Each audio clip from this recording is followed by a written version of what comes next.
Olá, eu sou o PA. Eu sou o PO E você está no papo. papo. Hoje temos um convidado muito especial, o pastor Lucas Hayashi. Chama de Lucas, chama de Hayashi. Lucas, então é de Lucas, eu vou no informal, eu prefiro. O currículo dele aqui extenso, eu fiz um pequeno resuminho aqui, vamos ver se está certo, mas a gente vai tratando todos os passos durante a entrevista, mas ele é líder de ministério infantil, tem uma história de casamento muito popular aí na internet também, que eu acho que faz parte do currículo. É pastor, do Ministério Dunamis. Da Zion. Da Zion, exatamente. Faz parte do Dunamis também. Faz parte do Dunamis.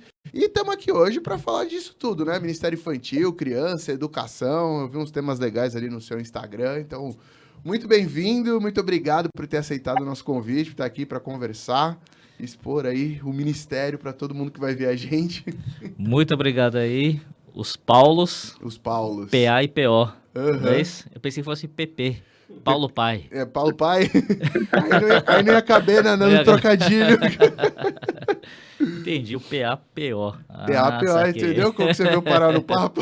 Entendi. Muito criativo. Tudo cuida da cabeça dele. Hoje na nossa conversa você vai ouvir muitos trocadilhos. Não, o que é isso? Não, imagina. É uns 3 por hora, mas tá tranquilo. Eu já tô aqui em Vitória, então não preciso ganhar de mais ninguém. Tá certo. Começamos. Abrimos uma contagem. A gente devia ter um placar aqui contando quantos trocadilhos ele faz por programa, que todo programa, vários. Bom, eu tenho uma primeira pergunta, que é como o que a gente chamou aqui você para conversar também, e aí que é o Ministério Infantil, né? Que é o ministério que você tá tocando agora. Eu acho que para começar, eu queria saber como é que você entrou nessa brincadeira do Ministério Infantil, como é que você foi para lá, como é que foi esse processo que você se viu dentro do Ministério Infantil? Bom, é uma longa história, mas encurtando a história, eu nasci e cresci na igreja. Né, e desde sempre fui participante ativo, Ministério de Crianças, como participante. Como membro. Como membro, depois adolescente, depois jovem. E desde os 11 anos eu comecei a tocar baixo na igreja. E, enfim, eu me formei em 2002 em fisioterapia e a minha carreira profissional era trabalhar no hospital. Atuei na minha profissão durante 10 anos, um pouco mais que isso, tanto no hospital quanto também na carreira acadêmica, e também abri empresa que prestava serviço para alguns hospitais. E foi em 2011 quando Deus me chamou então para transicionar. Na verdade, não é que eu senti de Deus, na verdade, num culto que um profeta de Deus começou a trazer algumas histórias e ele falou justamente sobre novos tempos. E eu entendi então de Deus que era um novo tempo. Eu não sabia o que era, né? E só para trazer essa história, acho que essa história é interessante, que marcou muito a minha vida para o chamado para dentro da igreja. Era exatamente meu 5º ano de aniversário com a Jaque. Era em 2011, a gente casou em 2006, e era 18 de 11 de 2011. E era o Bob Hazlett que estava pregando. Ele começou, como eu falei, falando sobre novas temporadas, novos tempos. E ele começou a contar várias histórias que ele ia para alguma igreja e ele ganhava um relógio. E era Deus falando que era um novo tempo para ele. E ele começou a contar várias histórias. De oferta, sim? Ele de oferta, relógios? de oferta. Que curioso. Era curioso, né? E aí, quando ele falou aquilo, e uma das histórias, ele estava falando assim, eu estava em Nova York e eu vi lá numa avenida um relógio da marca Tissot. A lente era de safira, a pulseira prateada e tal. Quando ele falou aquilo, essa história, eu gelei. A Jaque estava do meu lado, ela tomou um susto. Por quê? Esse relógio no pulso. Não, eu tava com esse relógio no pulso, e não só isso, era o nosso 5º aniversário de casamento. E a nossa lua de mel foi em Nova York, e lá em Nova York comprei exatamente esse relógio. Ou seja, era muita coincidência. Foram poucas assim. Na hora eu falei, Deus, é pra eu dar esse relógio pra ele? Né? Uau. E eu comecei a prestar atenção, assim, entender, e eu senti que Deus estava falando que era uma nova temporada pra minha vida. E aí, o que eu fiz? E o meu coração tava nos meus negócios. Na época eu tinha uma empresa que prestava serviço em alguns hospitais. Eu estava no 4º hospital. Mais um contrato, a gente ia mudar para João Pessoa, já que ela é de João Pessoa. E na hora, o meu coração, Deus falou assim, alguma coisa mexeu no meu coração. E eu falei para Jaque, eu senti que o próximo contrato que eu tiver, eu preciso dar 100% para Deus, não apenas o dízimo. Vou dar 100% a Deus. E a Jaque, amém, tudo bem. E aquilo mudou, foi uma mudança assim no meu coração. Que eu precisava fazer uma coisa para a igreja. E aí, eu falei, Deus, então me confirma. O que é esse chamado? O que é isso? E aí no dia seguinte, né, na segunda-feira, eu acordei, eu olhei meu relógio parado. Aí eu falei, bom, 5 anos, durou bem a bateria, né? Funcionou legal. Funcionou legal. Beleza, vou lá trocar. Fui lá, eu lembro que fui lá no Shopping Eldorado, primeiro subsolo, se não me engano, que eu sempre trocava a bateria do relógio. Levei lá, o rapaz trocou, e ele me deu, quando ele me deu, ele falou assim, ó, uma nova temporada pra você. Aí eu falei, eita, Deus tá falando, né? É a quinta coincidência aí no período de 2 dias. Aí beleza. Aí no outro ano, 2012, o Theo, ele tava morando nos Estados Unidos. E 2012 a igreja sempre tava... A mãe dele, que é a pastora Sara, tava preparando a igreja já para transição para 2013, que ele ia assumir como pastor sênior. Então, em 2012 ele voltava todo ano para fazer as conferências Dunamis. Numa dessas ele voltou e falou assim, Lucas, queria conversar com você e com a Jaque. Você consegue evitar o horário? Eu falei, não, beleza, consigo. Lembra? Então, esse era no ano seguinte, 2012. Sim. Aí, quando 2 horas antes de encontrar com o Theo, o meu relógio para de novo. Aí eu falei, o cara colocou uma bateria que nem durou nem 1 ano. Né? Antes durou 5 anos e agora 1 ano. Aí eu achei já meio esquisito e tal. Aí entrei, a gente conversou com o Theo. Aí ele falou, então, eu queria falar com você que ano que vem eu vou assumir a igreja, você sabe. E eu queria, não precisa dar resposta agora, só ora. E eu queria ver com você e com a Jaque se vocês topam tá na liderança da igreja juntamente comigo e tal. Aí eu entendi. Eu falei, já sei. É essa nova temporada que Deus quer pra mim. E eu falei, já sei a resposta. Não responde não, porque ele sabia que ia responder não. Ele falou, não responde não. Ora. Eu falei, não, eu já tenho a resposta. A resposta é sim. Aí eu mostrei o relógio parado. Aí ele, que tem a ver o relógio parado? Aí eu contei toda a história. Eu falei, entendi agora de Deus que o novo tempo é com você. Então, em 2013 ele volta, ele começa a Zion. E ele fala, eu falei, tá, beleza. Então eu tava com meus negócios, ainda dava aula, parcialmente na faculdade. E eu reduzi minha carga horária na faculdade. E eu falei, tá, o que eu faço aqui na igreja? Aí ele falou, a Jaque já trabalhava desde sempre no Ministério Infantil. Ele falou, acho que é bom você ficar com a Jaque no Ministério Infantil. Eu falei, não, cara. Qualquer lugar, qualquer coisa, menos isso. Isso não é pra mim, pô. Isso não é pra mim. Mas enfim. E foi de uma... ele falou, não, então ora e vai buscar de Deus. Tá bom, aí eu orei e de uma forma miraculosa, Deus então falou, não, é o Ministério Infantil que você vai. E você então, não tinha nenhuma... Nada, não tinha nada... Eu na verdade, assim, quando ele falou, eu falei, meu Deus, eu vou ter que lidar com as crianças, que eu era uma criança que... A gente botava fogo na igreja, literalmente, na cortina da igreja. Você nasceu na igreja também, né? Enfim, aquela coisa de filho de pastor, né? Quando a gente era criança. Então, comecei dessa maneira. E foi interessante porque quando eu comecei, eu falei, tá, eu sou o menos qualificado, talvez, para estar no Ministério Infantil. O que eu faço? Né? Então, aí eu falei, não, vou depender primeiro da graça de Deus e vou começar a estudar um pouco mais sobre isso, né? E foi daí que começou e realmente, assim, tudo que o nosso Ministério Infantil é hoje, cresceu, que chama Geração 52, é realmente só dependendo da graça de Deus. Né? E também da minha esposa, que é a Jaqueline, que ela tem uma graça para isso mesmo. Sim, eu vejo que ela gosta do negócio. Quando vocês vão nos podcasts junto, ela conta história. Esse ministério é adolescente, jovem, criança ou é só criança? Criança, né? Então, criança, segundo o Estatuto da Criança e do Adolescente, criança é de 0 a 12 anos de idade. Então, o nosso ministério segue justamente essa idade, essa faixa etária. E aí depois tem o Ministério dos Adolescentes, que a gente chama de RISE, que é de 12 a 14. Depois o Adolescentes Mais Velhos, que é de 15 a 17, que a gente chama de FLOW. e aí depois são os os jovens, jovens. que é o Vox, né? Então, Aham. cada ministério lá na nossa igreja tem um nome Tem um nome. Você está especificamente com os de 0 a 12. Eu comecei com 0 a 12. Hoje, na verdade, eu supervisiono o que a gente chama de ministérios. Todos os ministérios geracionais, que Uhum. envolvem geração 5-2, adolescentes, jovens. Tem também outros ministérios da igreja, que hoje eu estou supervisionando. Não estou só no geração 5-2. Aham, Tô você está no geral. Exatamente. E eu queria fazer uma pergunta para você, então, justamente, não sei, é uma coisa que teve acontecimentos recentes aqui que despertou isso daí, mas essa curiosidade na minha pessoa, que é a pandemia, ela teve 2 ondas de coronavírus, né? A gente tem a primeira onda de coronavírus e a segunda onda de coronavírus. E aquele moço que tá ali na tela, que é meu pai, ele falou numa das pregações dele que ia ter uma terceira pandemia, que é a terceira onda, que ia ser uma onda mais focada no psicológico das pessoas, sabe? No mental, no equilíbrio mental. E eu vi várias entrevistas suas aí falando sobre... Bom, você fala sobre várias coisas, a importância da família, dessa estabilidade, de tudo isso.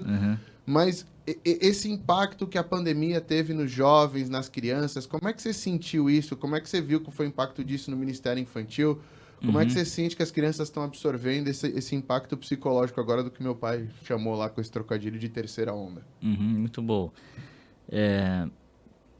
A gente percebeu, né, assim, primeiro, quando teve o lockdown, então o que aconteceu? Todas as escolas fecharam, as igrejas também tiveram que fazer de uma forma remota online, e a gente começou a perceber como a gente lida com as crianças e, obviamente, com as suas famílias, os pais, certo desespero dos pais, no sentido, e agora? Como meu filho vai ser discipulado? Como ele vai andar nos caminhos do Senhor? E a gente começou a perceber algo que era um problema, mas não estava tão evidente, estava escondido. E agora, com a pandemia, ficou mais claro e óbvio. E qual que era o problema? Que as famílias estavam terceirizando o discipulado, que era da responsabilidade dos pais, para a igreja. Então, É tipo pôr na escola, vai lá e aprende. exatamente. Então, eles terceirizavam a educação para a escola e a parte religiosa moral para a igreja. E ele se isentava de qualquer responsabilidade. Então, a gente viu nessa uma crise, né? E sempre numa crise a gente tem problemas, mas também temos oportunidades. Correto. O problema é, os pais não estão sabendo, entendendo a responsabilidade do discipulado, da educação que tem com os pais. Só que qual é a oportunidade nossa? A oportunidade nossa é pegar esse vácuo e trazer um discipulado, mas ao mesmo tempo ensinar os pais a ensinarem como faz esse discipulado com seus filhos. Então, para a gente foi um desafio muito grande. Primeiro, para trazer essa conscientização para os pais, para a família, que é da responsabilidade deles. Que eles são parte dessa educação espiritual. Exatamente, a responsabilidade é totalmente deles. Mas nós, como igreja, nós somos parceiros, né? Querendo ou não, nós também somos a família de Cristo e nós queremos ajudar. Tanto de forma direta com as crianças, e por isso que a gente teve que se esticar nos cultos online, a gente fazia... Então, daí que surgiu a turma da Rua Gisco 2, né, que é um seriado lá para as crianças. Foi daí que surgiu isso. Foi daí que a nossa equipe de mídia, de comunicação se desenvolveu, tanto em tecnologia quanto em know-how. E também a gente teve que se esticar, porque toda semana, durante um ano, de segunda a sexta, a gente fazia um devocional por dia, tanto em vídeo... Com foco nas crianças? Para os pais com as crianças. A gente fazia vídeo e fazia um material em PDF para os pais. Então, tem um material... Era uma produção de conteúdo intensa, então. Intensa. E era tudo linkado com aquilo que a gente fazia no culto online. Então, foi um esticar para a gente. Então, a gente dava as ferramentas para os pais, né? Os pais, porque os pais não sabiam como fazer muitas vezes. Então, tá aqui, só que é sua responsabilidade agora para poder, então... ensinar a sua criança. E tinha essa integração com os pais? Vocês conseguiam conversar, tocar durante o culto? Continuou tendo uma integração entre os pais, as crianças e a igreja durante toda a pandemia? Teve. Então, até foi uns 2 anos anteriores à pandemia, e eu lembro que a gente estava numa discussão da coordenação do Ministério Infantil, porque, querendo ou não, a gente já estava com bastante famílias, a gente estava com em torno de umas 400 crianças, né? Claro que alguns são irmãos, então vai em torno de umas 300 famílias, vamos dizer assim. E o grande desafio era, eu falo assim, então o final de ano, que é em novembro, a gente sempre faz um planejamento estratégico para o próximo ano. Então a gente levanta algumas perguntas e uma das perguntas é como que nós vamos engajar ainda mais os pais com o Ministério Infantil e com as crianças. Como melhorar a comunicação. Aliás, essa era uma das minhas perguntas aqui no roteiro. Como é que vocês fazem para engajar os pais no Ministério Infantil? Então, assim, a gente fazia, né, uma reunião mensal com os pais de alguma idade específica. Era uma das formas, só que não é o suficiente. A outra forma, então, que eu falei, eu lembro até hoje, foi muito engraçado, falei, vamos montar um grupo de WhatsApp dos pais. Na época, você não conseguia controlar, não podia silenciar, só os administradores do grupo poderiam falar. Todo mundo falava. Então... Virou aquelas correntes. Todo mundo falou, não, pelo amor de Deus, não vamos montar. Aí eu falei, então me dá uma outra sugestão. Ninguém teve uma outra sugestão. Foi a única opção que a gente tem. Agora, e foi bom, porque a gente criou as 10 regras lá no grupo, quando não tinha essa forma... recursos. Então, enfim. A gente criou essas 10 regras e tal, e começamos... Então, a gente já tinha um grupo, a gente já tinha uma comunicação de forma pelo WhatsApp, que a gente já estava criando sem saber que ia ter a pandemia. Então, quando veio a pandemia, a gente já estava com uma comunicação estabelecida. Vocês tinham algum background pronto para conseguir continuar lidando com isso durante a pandemia? Porque eu acredito que muitos nem tinham essa via de comunicação que é simples, né?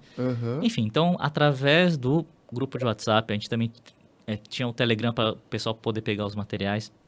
Era tudo gerado por ali. Isso está no YouTube também? Continua? Oi? Tem no YouTube também esses conteúdos que vocês produziam? Não só da comunicação, mas o que vocês produziam para as crianças? Tem. Tem um canal que é a Geração 52. Continua até hoje? Continua até hoje. Poxa, que legal. Então foi alguma coisa que começou e a gente continuou. E aprimorou, né, inclusive.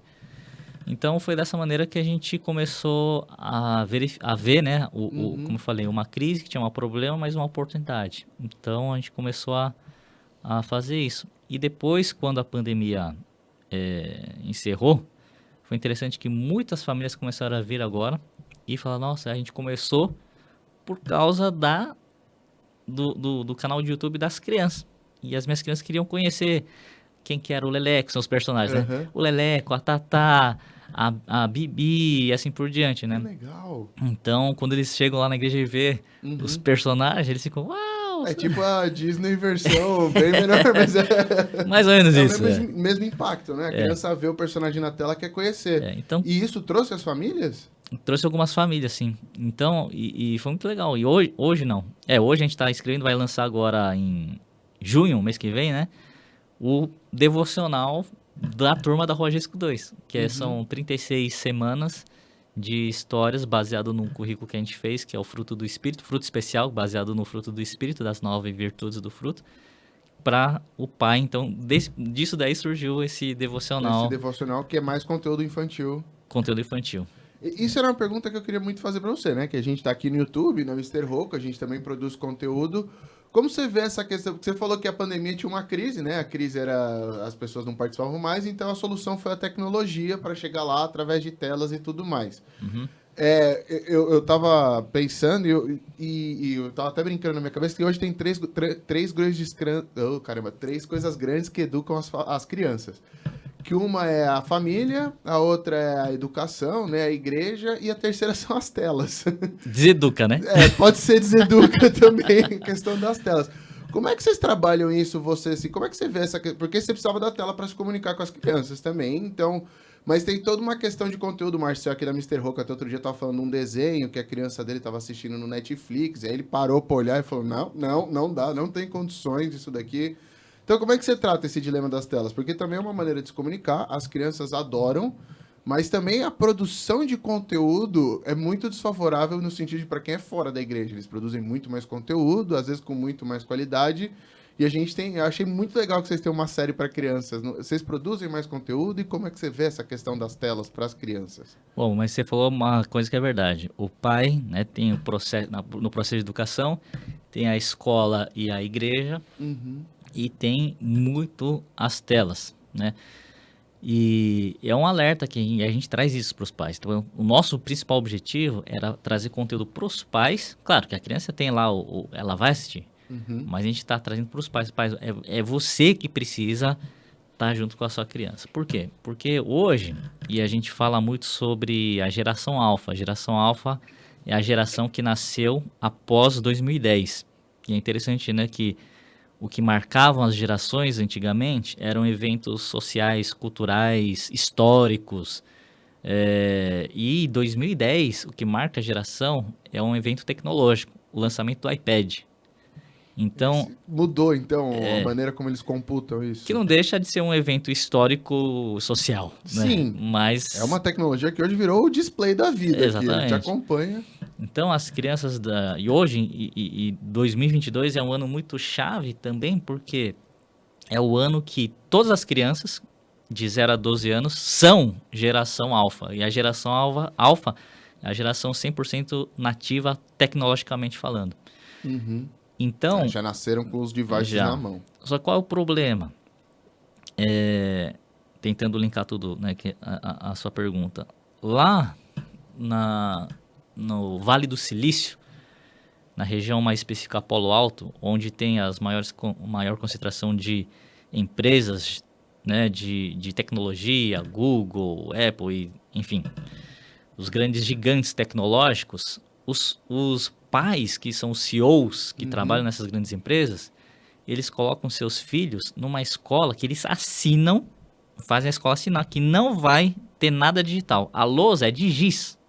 Eles são proibidos, os pais falam, eu proíbo você de colocar um iPad, uma tela na frente uma do meu tela filho. no meu filho. Por quê?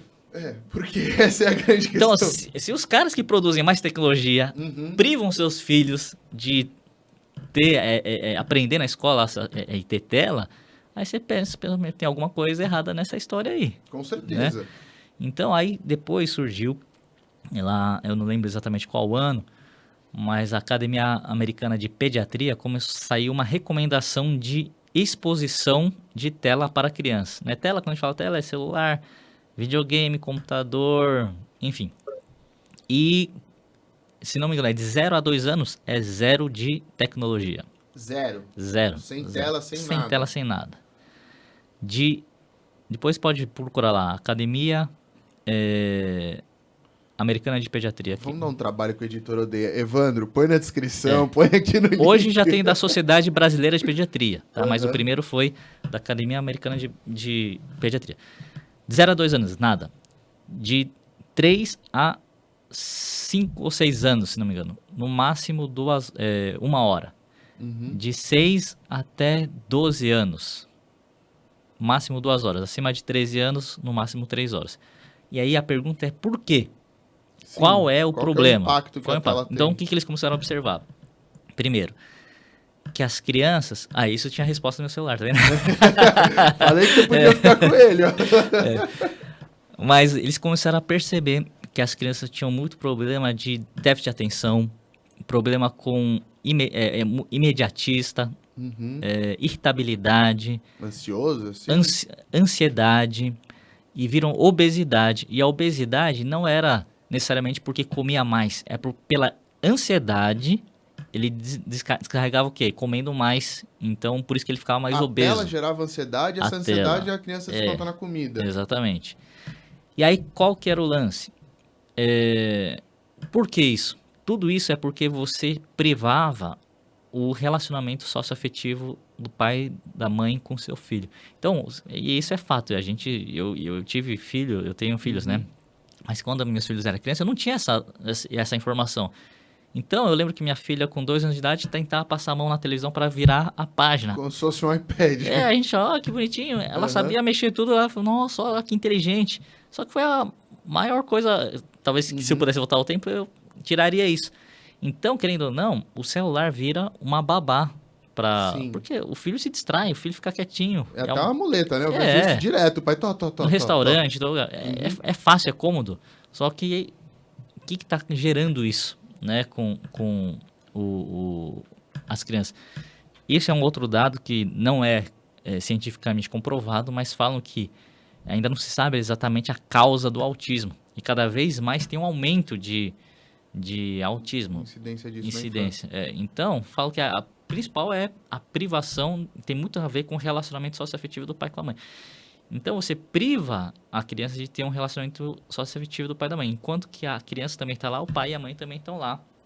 Cada um na sua bolha. Então, assim, a gente fala, a tecnologia, ela aproxima os que estão mais longe e distancia os que estão mais próximos. Sim. Só que quem sofre mais dano são os mais próximos.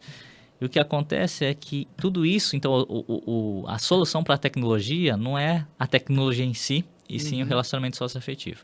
Eu sempre achei que fosse uma questão do tipo de conteúdo que a pessoa era exposta. Não, e tem a sem ver... falar do conteúdo, a gente tá falando de quantidade de exposição. Se fala em Aham. qualidade, nem se fale. Então, a criança pode estar vendo lá o Superbook Aham. durante 3 horas. Aquilo vai estar gerando muita ansiedade, vai estar privando os seus pais, vai estar gerando... Enfim, não é nem não estamos nem falando de do conteúdo. conteúdo, tá falando só da Quantidade do de meio exposição, mesmo. exatamente. Aham. Se falar em conteúdo, então, meu amigo, nem... o dano é pior, né? O dano é bem ruim. Você tem uma Deixa participação eu aí? aproveitar a minha distância, Aham. já que nós estamos, a tecnologia aproxima os que estão distantes, né? Eu Exato. Estou aqui em Vitória para um congresso de empreendedores que eu vou falar esses dias aqui, então tive que viajar hoje aí, não consegui ficar ao vivo com vocês, né? Mas é interessante ouvir a sua história, Lucas, porque nós acreditamos muito em ciclos, né? Que as coisas se repetem. A história de Deus com o homem é a história dos ciclos. Afinal, a primeira palavra da criação é no princípio, que determina o começo de alguma coisa, e ciclo é o que tem começo, meio e fim. Então, eternidade não tem ciclo. A nossa vida aqui tem ciclos. E aí começa o Gênesis 1, que é o ciclo da semana, o ciclo do dia e da noite, e aí os anos, os 7 anos, o sabático, os 49 anos, o jubileu, e vai por aí. Dentro do ciclo da história da igreja, nós estamos entendendo já há um tempo, e por isso nós estamos aqui com a Bíblia JFA, que nós estamos entrando num novo ciclo de 500 anos, em que a igreja muda a maneira dela se expressar. Eu tive a oportunidade nessas férias aqui recentes, depois que acabou a pandemia, volto à viagem, de ir para a Croácia, que é uma região que a Bíblia chama de Dalmácia.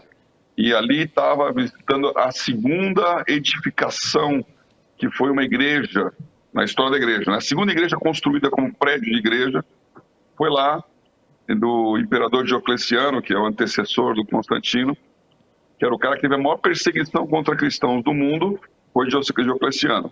E aí ele morre, o Constantino vira o primeiro imperador romano cristão, e a tumba dele vira uma igreja, né? Que até hoje é uma igreja lá na Croácia.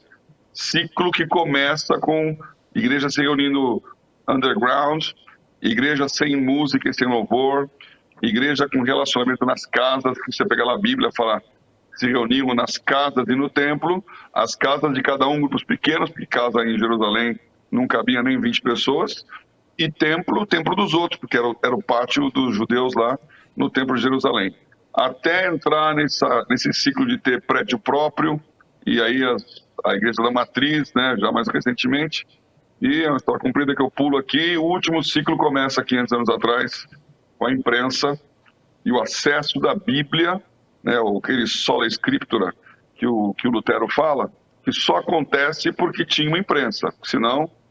Não estava falando o que vale a Bíblia, mas ninguém sabe ler, ninguém sabe latim e ninguém tem acesso à Bíblia porque é um livro manuscrito caro. Então, a tecnologia vem democratizar isso, tangibilizar a teoria e fazer o acesso, democratização do acesso. Eu creio que nós estamos nesse novo ciclo em que o mundo está integrado digitalmente, né? Você falou de 2010, a minha data é 2007 com o iPhone, né? O smartphone. Então, quando você sai do smartphone, aí a minha experiência, inclusive profissional, o mundo só se torna mesmo digital quando o smartphone entra no meio das pessoas. Porque tela de computador, desktop, isso tem, né, décadas, só que estava lá no escritório.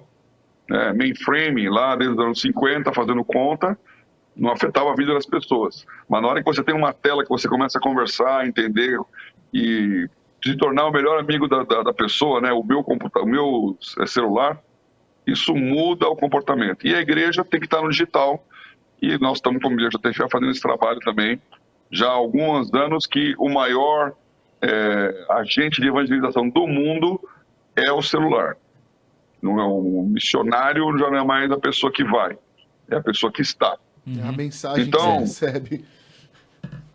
E aí, linkando isso com a sua história, com a nossa história, né?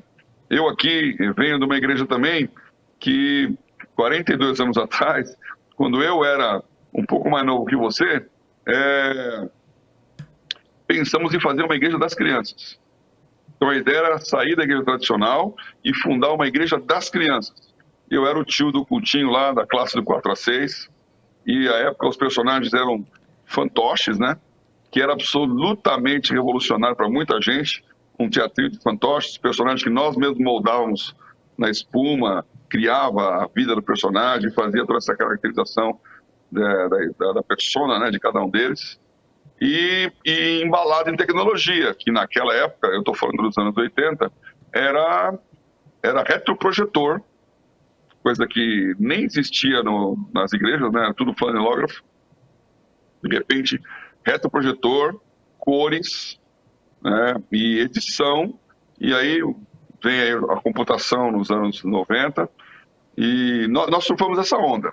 E dentro dessa onda, a educação, que foi, aliás, onde eu conheci pela primeira vez, a então Monte Sião, a pastora Sara, né, como nós estávamos conversando antes aqui, no CRE, no Centro Novo de Educação, que é a escola que a igreja até hoje tem, né, onde tua irmã mesmo estudou, né? Então eu lembro que a Sara levava lá um grupinho da Monte Sião, pensando em educação, pensando cabeça cristã e entendendo como plantar uma semente na nova geração. Essas gerações que você citou, que eu concordo totalmente aí, né? Eu sou transição de baby boomer para a geração X. Essa geração totalmente tecnológica, totalmente digital, ela tem prós e contras. Conheço esse estudo que você citou aí da Academia de Pediatria Americana. Também o estudo que fala lá dos executivos do Vale do Silício e olha, 3 anos de idade, zero tela, até 3 anos de idade, o que é muito difícil no dia de hoje, né? Muito difícil, porque o acesso é muito aberto e é intoxicante, né? Na minha época, as pessoas tinham preocupação que as crianças tomassem Coca-Cola muito cedo. Porque quando você tomava Coca-Cola, aquele negócio doce, não queria mais saber de bebida saudável. Agora, está intoxicado em celular e você não consegue desintoxicar, né? É um vício que não volta atrás. Então, feito todo esse preâmbulo aqui, a minha questão é justamente no uso desse conteúdo dentro da tecnologia.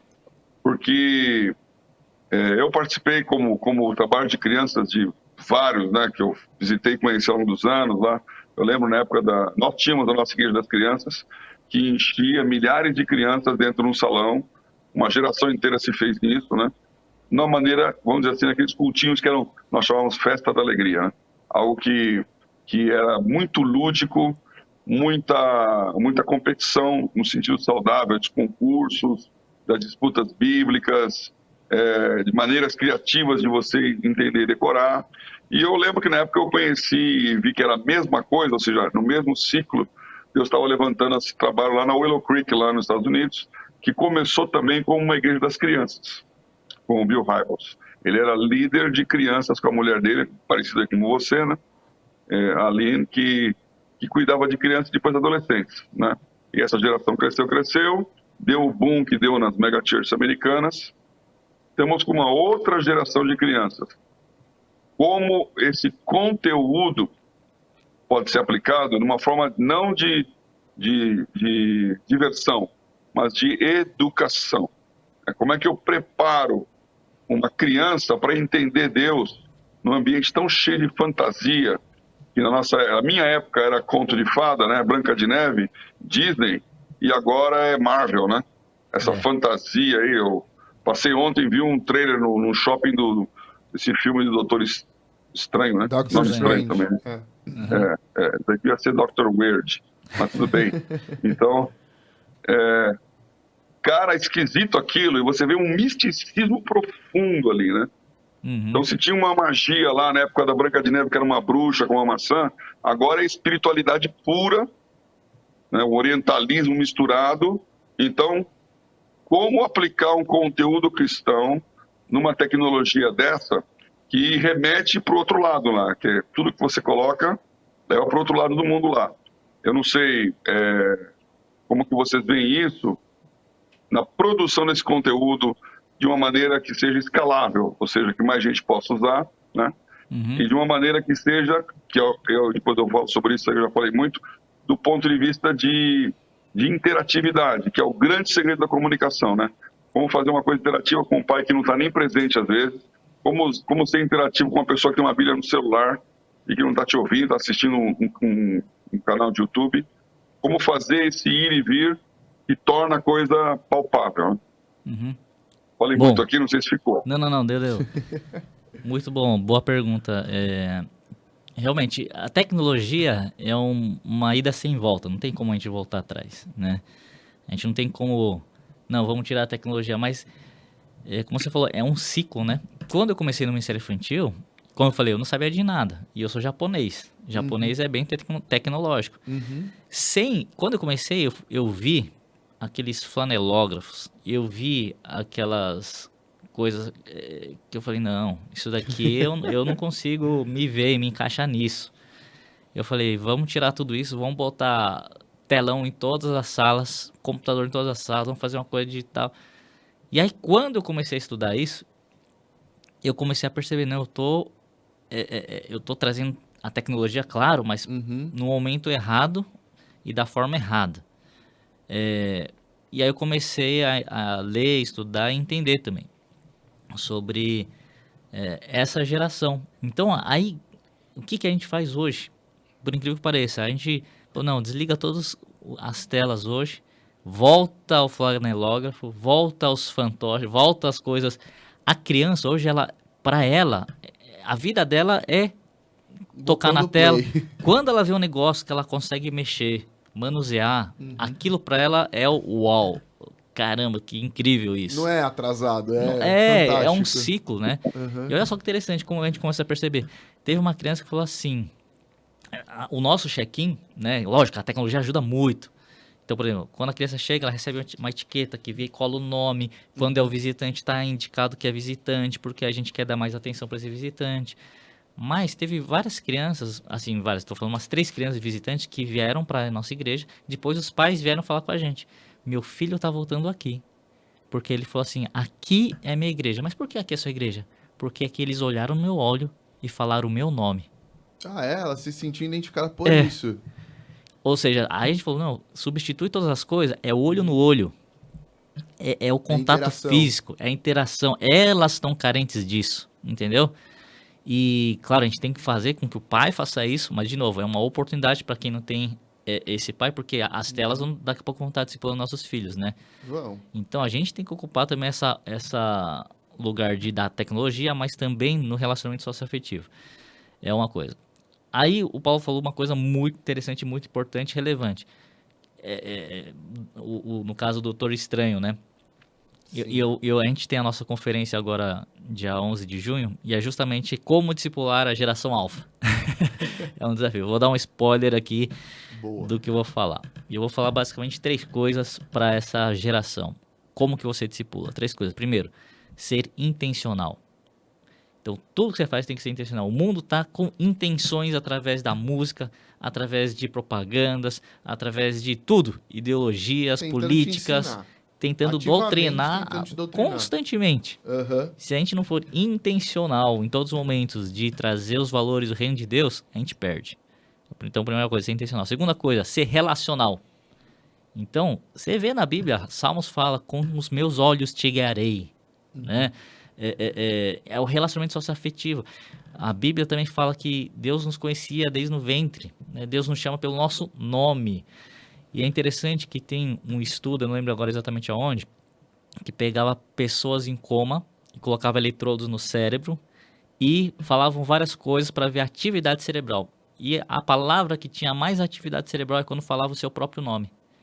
Então, para você ver a importância do relacionamento, de falar o nome da pessoa, de olhar nos olhos, tudo está na Bíblia, é base bíblica. Né? E Deus criou justamente o ser humano para ter um relacionamento com ele. Então, segunda coisa, ser relacional. Tanto o voluntário, mas os pais também. Quanto mais relacionamento, é uma forma de se discipular a criança. E terceira coisa é o ser sobrenatural.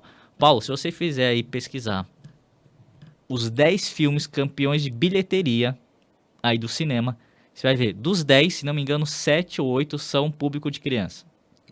E dos 10 filmes, 8 ou 7 são tudo que remete ao sobrenatural.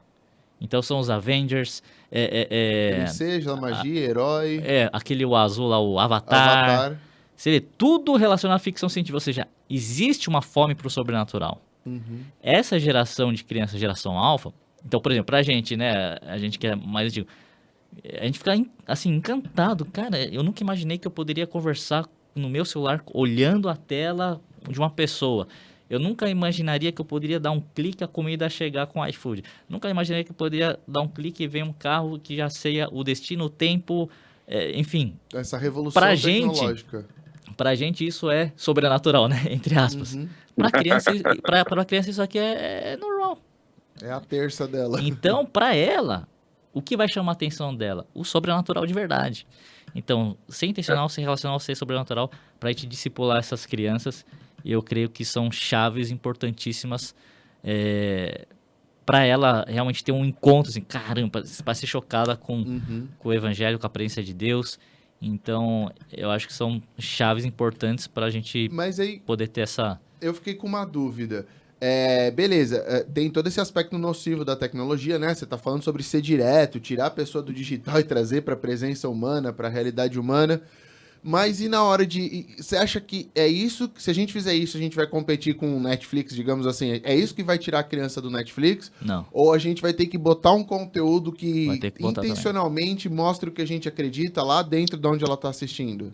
Porque por mais que a gente fale e acredite que tem que ter esse controle de exposição de telas, os pais não vão fazer isso, a gente sabe disso. Então... Então aí é uma outra oportunidade né, que a gente vai ter que criar para competir, ser competitivo Na produção de na conteúdo. produção de conteúdo.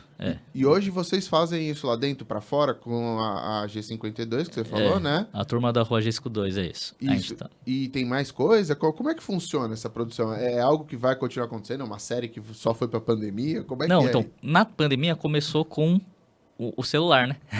Não, a gente tinha algumas câmeras e tal, mas era uma câmera estática tal, uma equipe de 3 pessoas, equipe, assim, tirando o elenco, uma equipe de 3 pessoas que faziam a captação do áudio, a captação da imagem. E aí, no ano seguinte, de 2021 para 2022, e dá trabalho. Dá trabalho. Produzir Muito conteúdo trabalho. não é fácil. E aí a Jaque falou assim, Lucas, vamos... Não sei se é pra gente continuar, dá muito trabalho, agora que vai voltar. Aí eu falei, vamos orar. Aí vamos orar. Aí na mesma semana que a gente colocamos isso em oração, um pai falou assim, eu quero conversar com vocês. Aí tá bom. Aí falou, minhas 2 filhas, assim, são apaixonadas pela turma da Rua Gisco 2 e eu quero investir nisso. E eu falei, que Deus já tá respondendo. Se ele falou, fácil assim, né? Na mesma semana, uma atriz que tá frequentando a Zion falou, eu senti Deus que é pra estar no Gisco 2, mas eu não sei nem o que fazer com as crianças. Aí a gente falou, você é atriz, profissional. Tudo bem você trabalha... Traz a expertise pra cá. Então, assim, foi ela. Aí, mais 2 atores também profissionais. E aí, a gente viu Deus soprando ali. Então, eu falei, então, vamos lá. Então, vamos continuar fazendo Então, e vocês produzindo. continuam... Estamos continuando e fazendo. Tem temporada? Como é que é? Tem, já tá, vixe, não sei quantas temporadas. Ano passado foram 9 temporadas. Então vocês estão com a produção bem acelerada de conteúdo. Então, a gente tá produzindo. Então, a gente tá continuando e aí, de uma equipe de 3, hoje quando eu ia fazer uma gravação, são mais de 20 pessoas. É bem... Já tá com toda uma infraestrutura ao redor disso. E o que fala a história da tour? Qual que é a história? Sabe o Chaves? Sei. Que tem o Chiquinha, a Chiquinha, o Kiko, tudo numa vila? São adultos, mas representam crianças. Sim. É mais ou menos isso. São adultos, né? Mas que se fazem personagem de criança. E claro, a gente traz alguns valores.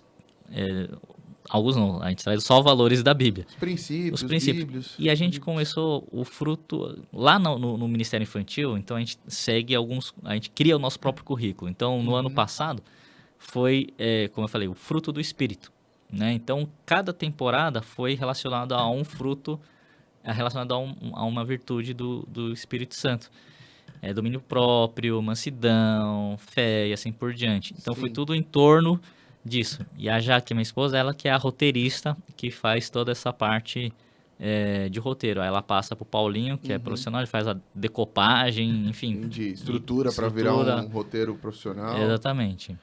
Então ela que monta essa história e foi tudo baseado em cima de princípios bíblicos. Isso, exatamente. Eu tinha uma pergunta nesse sentido de princípios bíblicos aqui, porque eu tava estudando aqui pra entrevista, eu tava vendo seus podcasts e tudo mais, né? Uhum. E aí, num podcast que eu vi, acho que esses dias também, eu vi uma coisa que relacionou com o que você falou hoje num outro podcast. Que é o seguinte, era um torcedor do Corinthians aí, que gosta de futebol muito, ele tá falando, não, porque meu filho tem que torcer pro meu time, eu vou fazer meu filho torcer, porque, por exemplo, minha criança come, então eu vou associar comida ao meu time, que é o Corinthians, e quando coisas boas ao Corinthians, e coisas ruins ao Palmeiras, ele falou. E ele tava falando isso porque meu filho vai ser corintiano, ele tem que gostar do Corinthians. E eu fiquei pensando assim... Tudo bem, mas Corinthians é coisa ruim, né? Então, cada um... Aí intencional. Foi, pô? Esse é intencional. Esse é intencional. Mas aí me veio uma correlação intencional na cabeça também, que, tipo assim, os pais fazerem isso pra criança se interessar pela Bíblia, sabe? Por Deus. Tentar associar ao máximo. E eu queria perguntar pra você, como é que você faz isso com os seus filhos? Como é que você tenta... Você veio da igreja também, você passou por toda uma infância, e você? Como é que você tenta despertar neles o interesse por Deus, pela Bíblia, pela igreja, que se associa com coisas boas também? Como é que funciona? Claro. A gente fala, né, o temor de Deus, quando a gente fala sobre... A gente tem que trazer o temor de Deus, temor a Deus. E se a gente for ver e analisar na palavra o que é temor, temor tem dois sentidos. Primeiro, temor de ter medo a alguma coisa. Esse é o primeiro sentido de temor, ter medo. E o segundo temor é ter um grande respeito que você tem esse temor. Então, nós temos que trazer temor a Deus. No começo, muitas vezes aí entra outro assunto que é em relação à disciplina da criança, né? Primeiro, a criança tem que ter medo das consequências. Sim, tem que ter medo das consequências. Mas depois, com o passar do tempo, ela começa a ter um entendimento, ter um relacionamento com Deus. Ela tem um temor pelo respeito que ela tem com Deus. Então, meus filhos, no começo, têm medo de tomar castigo. Mas chega uma certa idade que ele não quer desobedecer por temor do castigo. Ele tem temor de estragar o nosso relacionamento. Desapontar o pai, a mãe. Mas no começo, é isso que eu falo, a gente tem que ensinar, às vezes não é ensinar, é obrigar mesmo, né, nosso filho a ler a Bíblia, mas não só obrigar, tem que trazer o porquê. E a criança, Jesus fala, né, dos tais é o reino dos céus. Um dos porquês dos tais do reino dos céus é porque a criança faz a pergunta mais certa. Ela sempre fala, por quê? Por quê? Por quê? Tá certo. Quer saber como funciona. Tá certo, tem que trazer o porquê para ela. Né? Não é só, ler a Bíblia e pronto. Não, mas por quê? Né? Claro, no começo ela não vai entender. Mas aos poucos ela vai entendendo por que a importância. Então, a gente fala, né? Os pais não obrigam as crianças a escovar o dente, a comer comida saudável, a ir para a escola, a tomar banho, a tomar remédio. Fazer várias coisas que vão transformá-la numa pessoa... para a saúde física dela. Vamos pensar no lado da saúde física. Os pais obrigam. Só que o que é mais importante? A saúde física ou a saúde espiritual, que é eterno? A física é passageiro. A vida espiritual é a eternidade. Né? Então, lógico que a gente tem que obrigar. Se você obriga por questões naturais, por que não questões espirituais? Só que esse é o primeiro ponto. Só que a gente fala, melhor do que você obrigar, é através da sua vida, você primeiro inspirar. Segundo, você ensinar. E depois, terceiro, é você instigar. Então, com a sua... Despertar o interesse na criança sobre aquilo. Aí, de novo, é ser intencional. Eu lembro que quando os meus filhos eram bebês, e eu sou muito tecnológico, eu leio a Bíblia no celular. Só que, se eu estou lendo a Bíblia no meu celular, no meu momento de devocional, e os meus filhos estão me vendo no celular, eles não sabem que eu estou lendo a Bíblia. Para eles pode ser que eu estou vendo um vídeo, estou no Instagram, estou mandando mensagem. Então, o que eu fazia? Intencionalmente, eu pegava uma Bíblia de papel. Então, agora eles sabem que eu estou lendo a Bíblia, né? Por quê? Porque para eles estão, quando eles crescerem, eles vão começar a pensar, nossa, alguma coisa tem importante naquele livro, porque todo dia meu pai estava lendo. E se meu pai estava lendo todo dia, ele tem autoridade para me instigar a ler todo dia também. Então eu inspiro através do meu exemplo, eu ensino, então é o porquê, e depois eu instigo. O que é o instigar? Se você ler a Bíblia, em um ano você ganha alguma coisa. Não é uma... você está manipulando. Não é uma manipulação. Não, é uma um recompensa. incentivo. É um incentivo, exatamente. Uhum.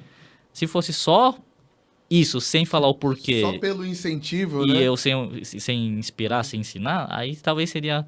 Mesmo assim, teria um resultado positivo, eu Mesmo acho. assim. Mas então... É dessa forma que você procura fazer, então, despertar nos seus filhos o interesse pela Bíblia, por Deus, pelo Evangelho, por tudo isso. Isso. E aí ter o hábito de compartilhar as coisas, né? O que está acontecendo, eles estarem engajados. Então a gente tem toda quarta-feira, aí obviamente de acordo com a semana que tem, às vezes, algum compromisso à noite, mas toda quarta-feira é o nosso dia de culto da família, né? Então, vocês fazem um cultinho lá na... tem a escala. Uhum. Quarta-feira que vem vai ser a Bibi que vai trazer a palavra. O Matheus geralmente faz o louvor, às vezes eu, enfim. A gente... É muito legal isso. Então instiga. E eles gostam disso. Uhum. Então... É uma atividade familiar também, uma atividade né? familiar. Coisa que vocês fazem junto, né? Cada um no seu canto. Exato, a gente faz junto, então é o momento que a gente tem lá de oração e de compartilhar. Então, ele sabe da importância disso e sabe porque eles têm testemunhos próprios. Melhor do que eles saberem as histórias da Bíblia... Ele tem as histórias deles. Exatamente, que Deus está construindo uma história com eles. E aquilo faz parte da vida dele, né? Faz parte da essência deles. Então, acho que vai crescendo dessa maneira. Então... Você tá usando essa estratégia, em vez de fazer a estratégia do corintiano lá, você tá... Não, Depois eu posso até deixar, a gente fez um esqueminha que começou na pandemia também, porque a gente viu que os pais não faziam nada. Então a gente fez como fazer um culto em casa, alguma coisa, um culto no lar. São 4 vídeos, tem um material, depois eu deixo para vocês. E é 100% gratuito aí. Tudo fica aqui no link, na descrição, que você me mandar, a gente põe aqui pro povo poder assistir, olhar depois. A intenção é justamente essa, vai lá pesquisar, como que é o canal do YouTube da G52? Geração 52. É geral, pesquisa lá, Geração 52, põe pros filhos de vocês verem, 0 a 12 mais ou menos o foco ali que você falou, né? Então, pesquisem, que é um conteúdo que eu acho muito importante, esse negócio do conteúdo cristão, porque é o que meu pai falou, passou no shopping ontem, viu o totem lá gigantesco, mostrando o Benedict Cumberbatch falar lá um diagrama, um pentagrama gigantesco que corta um monstro no meio. Isso tem uma baita de uma produção. Só que tem que ter a do nosso lado também. Exatamente. E aí você tava falando agora... Vai Deixa eu lá, falar pai. uma coisa, Paulo André. Eu queria falar isso porque eu acho que é muito interessante o que o Lucas falou aqui, da intencionalidade, né? Nós temos que ser intencionais. Porque tem muita gente que olha a criança ainda como se fosse um tempo de diversão, de distração, né? Então tem um culto na igreja lá dos adultos, que é uma coisa séria, e vamos distrair as crianças aqui no cultinho delas para gastar o tempo, né? Então é um passatempo. E quando a gente fala passatempo, já pensa em coisa de infantil. Então, não existe ninguém no mundo que esteja fazendo nada que não seja profundamente intencional. Ou seja, existe uma grande orquestração para que haja um consumo, para que haja uma cultura, para que haja um aprendizado que com certeza não é cristão. E isso é absolutamente intencional. Antes era intencional, escondido, né? O cara fazia sem falar nada. Eu lembro de... Mensagem subliminar no filme da Disney? Não é nem o subliminar, é assim, era feito para atingir aquele objetivo, mas a pessoa não declarava. Tinha um autor de novela da Globo que ele falava isso, que ele lembra, eu não assisto novela da Globo desde, sei lá, 40 anos, então tô virgem nessa história. Mas eu lembro que ele contou de uma novela, que eu obviamente não vou lembrar o nome, em que a sociedade rejeitou um personagem, uma mulher, que tinha um comportamento homossexual. Então, ele teve que matar a personagem porque a sociedade rejeitou, ela não queria mais aquilo. Então, morreu na novela. E ele falou lá, e isso é uma declaração pública dele, ele tomou uma decisão que ele intencionalmente construir um caminho não é uma narrativa, é ao longo de várias novelas, Entendi. e construindo uma mentalidade até que pudesse ter uma personagem principal que todo mundo aplaudisse. Então isso não é o resultado do que as pessoas pensam. Isso é plantado para que as pessoas pensem. Ou seja, é intencional. Você acha que você amanheceu com aquela vontade? Agora eu gostei dessa cor. Não, essa cor foi induzida por você durante não sei quantas semanas, em comercial, em propaganda, né, para que você ache que você gosta daquilo. Exato. Então, essa intencionalidade está no mundo. Essa intencionalidade tem que estar na igreja. O pai tem que entender que não tem nenhum tempo que ele está fazendo que não seja educação. E aí entra no meu ponto aí, não sei quando é fazendo, que é mais em cima de educação, né? Nós estamos em cima de escola. Faltava uma pergunta para eu chegar lá. A gente estava falando de família, é que eu falei de telas, família e educação, né? Eu estava deixando educação para... Eu tinha mais uma pergunta relacionada à família, mas eu já vou soltar a pergunta aqui, pai. Você solta a sua e você já emenda um assunto no outro. Fechou, Lucas? Fechou. Tá bom. Quer terminar a sua e eu faço a minha, pai? Eu faço a minha aqui rapidinho e... Eu posso, depois você contextualiza aí, porque para mim, eu sempre repito em todo lugar, né? Eu sou presidente do Instituto Renovo, é a mantenedora das escolas do CRE, foi a escola que deu origem à ESEP, que é a Associação das Escolas Cristãs de Educação Princípio, que hoje tem, sei lá, mais de 150 escolas no Brasil, e nós fomos entendendo, né, o Paulo André, fruto desse laboratório aí, e assim como a Esther, né, foi aluno do CRE, em que a gente tinha lá uma série de coisas que a gente fazia para proteger as crianças, criar uma bolha onde o mundo não entrasse. E aí nós entendemos que não era isso não. Você tinha que preparar uma criança para intencionalmente ser líder aonde estivesse. Então ela não está protegida do mundo. Ela está vacinada contra esse vírus do mal, a ponto de poder interagir e salvar pessoas. E aí educação são 3 coisas. Educação, ela é uma cosmovisão, ou seja, é uma maneira de enxergar o mundo que eu tenho que ter. Segundo, ela é um conteúdo, um currículo, ou seja, eu tenho que entregar, no caso de educação formal, português, história, matemática. No caso de no cultinho de crianças, tem que falar da Bíblia, da história dos patriarcas, do Velho Testamento, do Novo Testamento, Jesus. Quer dizer, tem um conteúdo que é colocado ali. E, por último, ela é uma metodologia, que aí é onde entra a tecnologia. A metodologia é a maneira como eu empacoto isso. A cosmovisão não muda nunca, porque a cosmovisão é a minha postura cristã, a minha maneira cristã de enxergar e referenciar as coisas. E o conteúdo pode mudar, porque de vez em quando uma matéria ou outra fica velha, anacrônica, entra uma nova, né? Eu estudei poli, não tinha robótica. Hoje tem uma faculdade de mecatrônica. Então, os conteúdos vão mudando. Agora, a minha parte da educação é como é que vocês enxergam essa vinculação igreja, família, que estão os pais lá, como você falou, preocupados com a série, com a geração 52 e produtizar isso, e educação, do ponto de vista da educação, escola. Muito boa pergunta. Vai na dele. Você tinha mais? Conversa não tem pauta. Vai embora que a dele é muito boa. Era a minha próxima pergunta, como que você vê o papel da educação cristã nesses 3 negócios que eu falei? Bom, para começar a responder isso, Paulo, os Paulos, o pá e o pô. Várias pessoas me perguntam, né? Quando fala do Ministério Infantil. Você acha que 1 hora que a criança passa na igreja, 1 hora que ela passa lá no Ministério Infantil, vai fazer diferença contra as infinitas horas 158, não sei, é por aí? É 7 vezes 24 menos 1. Na escola, se ela está no período integral, ela vai dar quase 40 horas na semana. Isso, então vamos dizer assim, você acha que... É 1 contra 40. 1 hora, ou vamos dizer assim, de toda a vida dela acima, vai mudar, vai fazer diferença na vida dela contra as 100 e tantas horas que tem durante a semana? Aí a minha resposta é sim. Depende de quanto intencional nós formos no Ministério Infantil. Eu creio que 1 hora, e a gente já tem visto, pode transformar uma vida na criança, e não só isso, ganha toda a família. Agora, imagina se uma hora faz isso, imagina se 40 horas a mais na semana, o que pode causar de repercussão na criança e na família. Então aí a gente entra no contexto da educação nesse sentido.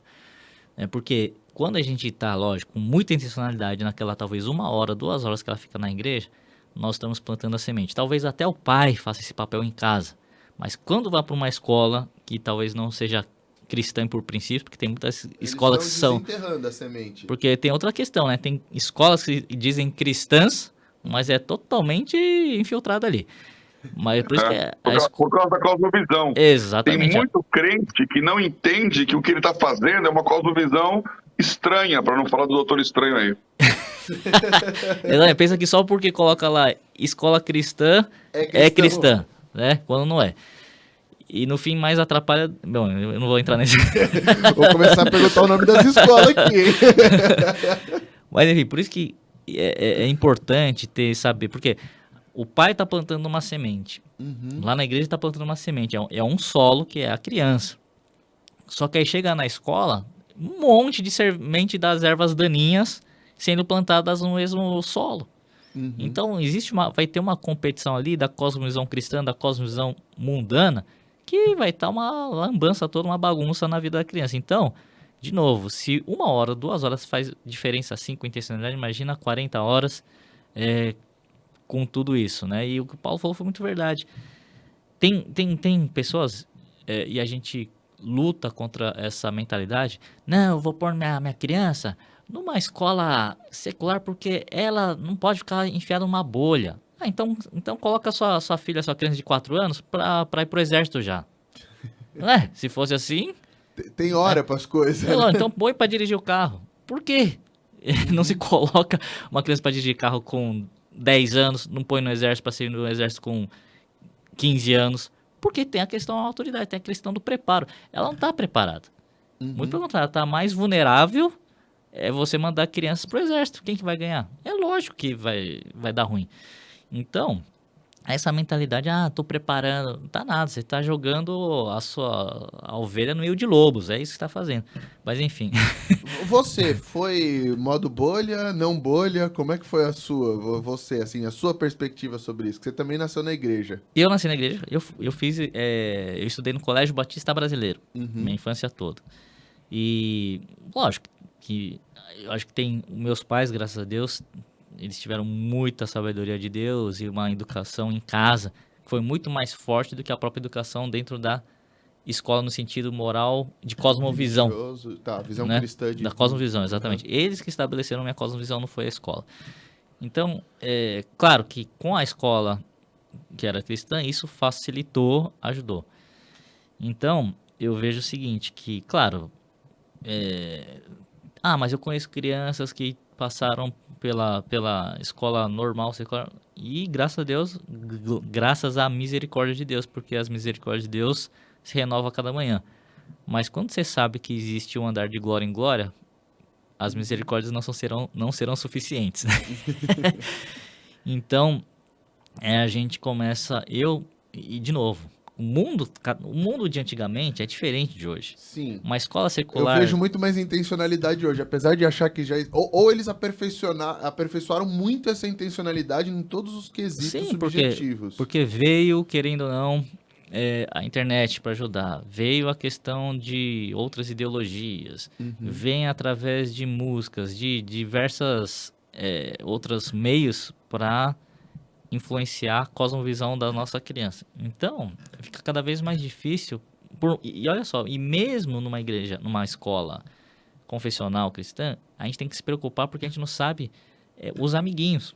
Isso a gente não tem controle, né? Quem que vai estar na mesma sala. Exatamente. Mas, claro, isso é um dos fatores por isso que a importância do pai em educar, ensinar, não é só porque, colégio cristão, eu vou largar. Não, tem que saber, tem que estar lá com o filho, né? Então, eu creio que para a restauração da ordem, a restauração, e eu falo de uma reforma,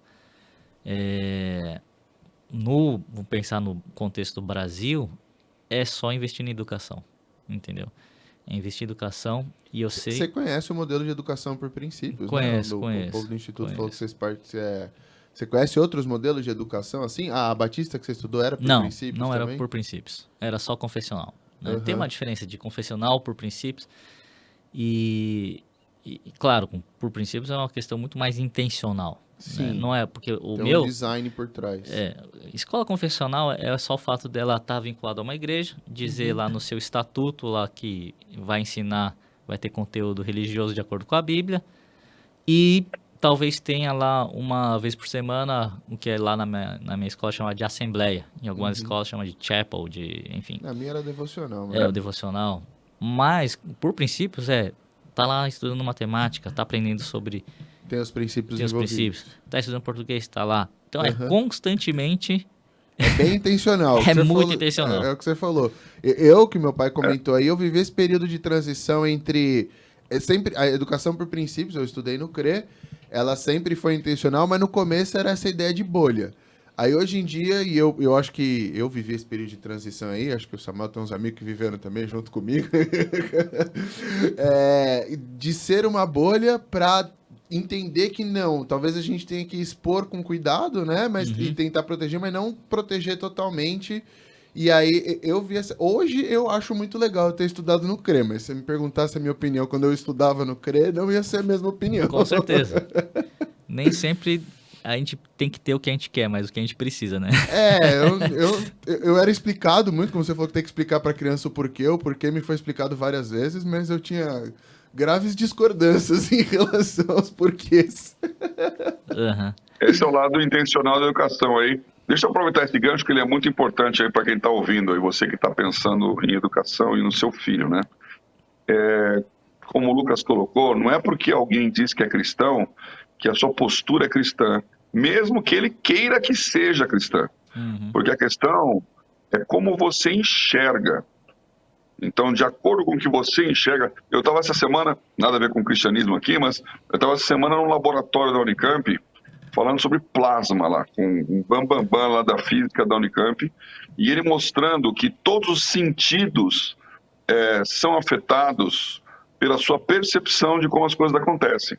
É óbvio que o sentido, né, a visão e tal, o plasma, ele mexe no sentido. Ele mostrou lá uma coisa que, de acordo com o ângulo que você olha, parece de um jeito ou parece de outro, porque é a percepção que você tem da forma como você vê.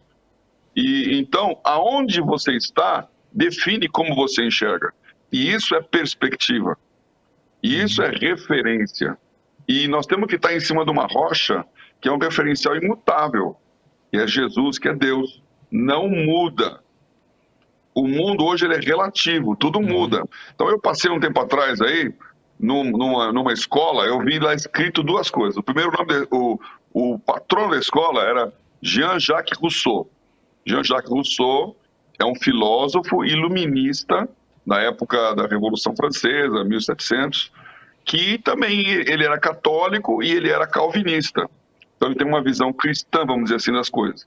Ele tratava a filosofia de um ponto de vista mais religioso do que a maioria dos iluministas. E do lado estava escrito assim: eu tenho a marca da promessa. Aí eu fiquei olhando lá. A pessoa que olha aquilo, ela está pensando, esse é um lugar cristão. Agora, se você for olhar o que o Jean-Jacques Rousseau disse em termos de cristianismo, eu absolutamente não concordo. E ele é o patrono dessa história, que hoje é a base para o estado mais laico e anticristão do mundo, que é a França. Então, a laicidade da França é uma laicidade antirreligiosa. A laicidade americana, e portanto a brasileira, aliás, tivemos aqui o papo, né, com o pessoal do Instituto Brasileiro de Direito e Religião. A laicidade colaborativa brasileira. A laicidade brasileira é cristã, assim como a americana. É cristã. Então, cuidado quando você acha que é apenas o rótulo. Você tem que olhar justamente qual que é a cosmovisão. Porque senão não adianta nada. Você acha que o seu filho está sendo protegido, ele está sendo exposto. Exatamente. Não, realmente é muito importante isso. E aí eu queria também, falamos de telas, né? Falamos de educação, falamos de família e Ministério Infantil. Eu queria, tem dois assuntos que eu queria trazer agora que estamos chegando aqui perto do final, em relação ao teu Instagram. Um foi um dado que eu vi no teu Instagram, ou em alguma entrevista sua, mas associado a um post que eu vi no seu Instagram, que você falou que um dos fatores da imaturidade é a falta de homens exemplares. E é um post que tem lá no teu Insta. E eu acho que eu vi em alguma entrevista você falando um dado do IBGE de famílias sem pai no Brasil. E eu relacionei as duas coisas, eu achei muito interessante. Eu queria que você falasse um pouquinho sobre isso aqui também. Qual que é essa relação de ter um homem exemplar dentro de casa tem a ver com a maturidade das crianças? Boa pergunta. Tudo começou quando o meu filho ia fazer 12 anos, né? Isso em 2020, ele fez 14. Então, em 2020, eu queria levá-lo para Israel. Primeiro porque é um lugar legal que eu conheci, muito bom, com uma cultura muito interessante. E dos porquês é porque eu participei de um bar mitzvah, lá das crianças que fazem a transição quando completam 12 anos de idade. Eu falei, uau, que legal. E lá, assim, são os homens, e geralmente lá em Jerusalém acontece às quintas-feiras, no meio da semana, e vai os homens lá. Eu falei, meu, os caras não trabalham? Na quinta-feira de manhã, pega o dia inteiro praticamente. Falando, não, porque isso é tão importante que os homens desmarcam tudo, assim como um casamento é importante. E isso daí é uma coisa lá na tradição, na cultura judaica, muito importante. E eu falei, uau, que legal, eu quero fazer isso com meu filho, né? Então, 2020 ele faz em abril, aí eu peguei as passagens, comprei passagem para Israel, e aí veio a pandemia, fechou tudo, bum. E aí a gente não pôde Ir pra lá. ir para lá. Aí eu falei, caramba, logicamente ele entendeu. E aí eu ganhei um livro em 2021, que é do Brian Molitor, chama De Menino a Homem, que é um autor lá da Jocum que fala justamente a importância dessa transição, o rito de transição de menino para homem. E ali ele fala o seguinte, assim, resumindo bem, né? Na verdade eu li algumas outras coisas e hoje a gente vê muito a questão do homem imaturo, do homem fraco, o embananamento masculino e masculinidade tóxica. a gente fala o embananamento masculino e o empoderamento feminino. Né? E aí veio o Dr. Fletcher, eu tive uma conversa muito legal com ele é um dos reis lá de Gana. Ele falando da cultura africana, que eles têm também um rito de passagem da infância para a adolescência, da infância para a fase adulta. E a gente vê na Bíblia que não existe a palavra adolescência, né? E a gente vê que 12 anos completava, ele se tornava homem. Claro que não era um homem maduro, mas estava numa jornada em busca da maturidade. E o que esse Brian Molitor fala é que você não consegue atingir a maturidade plena quando você não tem a sua masculinidade afirmada. E a masculinidade vem quando de uma criança, vem quando homens da própria comunidade afirmam para ele a masculinidade que ele tem. E por falta dessa transição, por exemplo, a mulher ela já tem um fator fisiológico que é a própria menstruação. Ali nesse momento é o evento que ela sabe, ó, eu não sou mais uma menina, sou uma mulher. E o homem não, o homem ele precisa se afirmar de algumas maneiras. E por isso que muitos querem afirmar a masculinidade, talvez pegando a primeira menina, tomando o primeiro copo de cerveja, fumando a primeira maconha, enfim. Diversas formas ele quer provar que agora eu sou homem. Eu sou homem de verdade. Quando não é dessa maneira, né? E como que é? Então são homens que vão trazer a masculinidade. Claro que o pai é o principal exemplo, tem essa principal responsabilidade. Mas, e aí foi que eu falei, só que qual é hoje a nossa realidade? No Brasil e nos Estados Unidos, 40% das crianças que nascem de mulheres solteiras. 40%? Em torno de 40%. Nossa, achei muito alto esse número. Bastante alto também. Agora, o que o IBGE fala é que nas famílias brasileiras, menos de 40%, eu lembro, tem o homem como o representante do lar. Então, hoje é a mulher que é responsável do lar. No sustento, na educação, não é mais o homem. Então, acho que em 60% das famílias brasileiras, ou seja, O homem, ele tá cada vez mais um banana, Infantilizado. infantilizado, imaturo. Né? E, obviamente não é só por causa o rito não é, o rito eu falo é um dos 4 pilares para trazer a masculinidade e a maturidade. O outro pilar é o discipulado estratégico intencional específico para trazer para a criança, para o menino, o que é ser homem de verdade.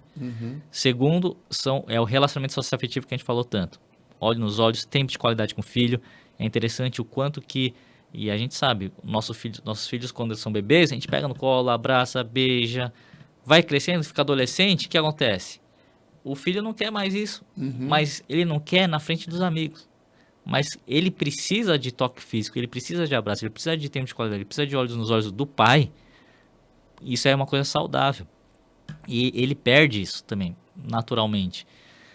Hoje o tempo médio, tem um livro chama, esqueci o nome, mas que fala que o tempo médio de atenção de um pai para um filho é de 36 segundos por dia. Por dia? Por dia. Quando tem o pai, né? Nos 60% que não tem. Então você vê, então, os pilares, eu falei, discipulado estratégico intencional, relacionamento socioafetivo. Outro ponto, o pilar é delegação de responsabilidade e prestação de conta. Então, quando hoje os pais limpam a bagunça dos filhos do quarto, ele está gerando mais irresponsabilidade. Então, quando a criança aprende coisas pequenas, você agora, a partir de hoje, é responsável por arrumar seu quarto, lavar a louça, você vai aumentando as responsabilidades, prestação de conta, você vai gerando hombridade e masculinidade. E o quarto é o rito de transição. Então são esses 4 pilares que formam então a masculinidade e coloca o menino numa jornada para a maturidade. Então, e a gente vê que isso falta para os homens, né? Eu não tive esse rito, mas também não é isso que... eu sou de família judia, eu não tive exatamente o bar mitzvah, mas eu tive alguma coisa ali que meus pais falaram. Então... Tem o Barbaracá, né? Barbaracá, exatamente, E aí, então, a gente começou... Eu fiz isso com meu filho agora, recentemente, em abril. Né? Ele fez 14 anos, então... Quando eu li o livro, eu falei, nossa, que legal que eu pude ler, pude ter mais conhecimento. E aí a gente fez, então, esse rito de transição do meu filho. E aí é o que a gente está vendo. Uma sociedade fragilizada, primeiro, por falta de paternidade, né? E a falta de paternidade gera uma crise de identidade, e a crise de identidade leva a todas as outras mazelas sociais aí. Que vem seguindo. E como é que a gente diminui esse gap de 40% de famílias sem essa figura? Que é quase metade da sociedade. De novo, a gente começa, e aí volta do começo da nossa conversa, né? Eu comecei no Ministério Infantil, só que aí você começa a perceber que o Ministério Infantil você tem que, querendo ou não, abraçar as famílias. Vai ter que ajudar as famílias. Que nem na escola, a família faz parte da educação. Exatamente. Então, de novo, se nós queremos uma sociedade melhor, tem que investir na educação. É uma questão de longo prazo, porque você não vai ver resultado daqui 4 anos. Você vai ver talvez daqui 30 anos, 40 anos. Talvez a gente nem vai ver. Isso é muito triste de ouvir, cara. Não é triste, porque se a gente for ver, os heróis da fé, eles morreram sem ver a promessa se cumprir. Sim, né, assim, mas é legal ver, né? Mas o que eu tô falando é que se a gente for... Educação é a longo prazo. É a longo prazo, exatamente. Educação, por definição, é a longo prazo. É aquele ditado árabe lá, quem planta tâmaras não colhe tâmaras. Exatamente. Que demora tanto para poder produzir que a pessoa já morreu. 70 anos demora, exatamente. Então, de novo, respondendo, acho que é a educação que vai fazer a educação. Educação por princípios, hein, gente? Pesquisem. Vocês também estão envolvidos nisso de alguma forma. Minha função é fazer merchan. E aí, estamos chegando no final aqui. Eu tinha mais uma pergunta relacionada ao teu Instagram, que não tem muito a ver. Tem a ver com o seu tempo, porque tá lá no seu Instagram. Aliás, muito legal. Qual que é mesmo? @LucasHayashi. Lucas.Hayashi. Lucas.Hayashi. O editor vai pôr aqui em algum lugar também, ao redor do meu rosto. E eu vi outro assunto que você trouxe lá, que é um assunto polêmico, que eu fiquei curioso e eu queria, porque é um assunto que vocês se interessam, e eu queria ver a sua opinião sobre isso, que é sobre aquele filme Como Ser o Pior Aluno da Escola. E eu vi seu post falando que de acordo com o Estado da Criança, isso é um crime, o que foi feito ali. Eu queria entender o porquê que você é um crime e por que você acha que isso é um crime e também, sei lá, tentar debater, entender seu ponto de vista em relação ao assunto. Eu tenho um ponto de vista parecido, mas pela retórica eu vou fazer o contraponto, tá bom? Tá. Bom, então, primeiro assim, quando surgiu tudo, eu tava falando, a questão da liberdade de expressão, Uhum, né? Mas você não pode colocar imagens inapropriadas que vão contra aquilo que você tem como convicções religiosas e morais, né? Por exemplo, uma vez aconteceu isso, a gente estava num restaurante que tinha várias televisões e estava passando uma cena de um beijo uhum. hétero, só que aquele negócio de novela, Bem pegada. Aquele bem beijo. pegado, E eu falei pro o garçom, será que dá pra tirar, né, A cena. a cena? E aí falou, não, mas isso aqui a gente sempre, é o canal que a gente sempre coloca todo dia, todo esse horário. Eu falei, tá, mas o que tá aparecendo ali, tem criança aqui. E é inapropriado para uma criança assistir isso. Não, mas não sei o que lá. Eu falei, então tá bom. Então, fala pro seu gerente que eu vou acionar judicialmente. Então, tem algumas... Isso não é liberdade de expressão.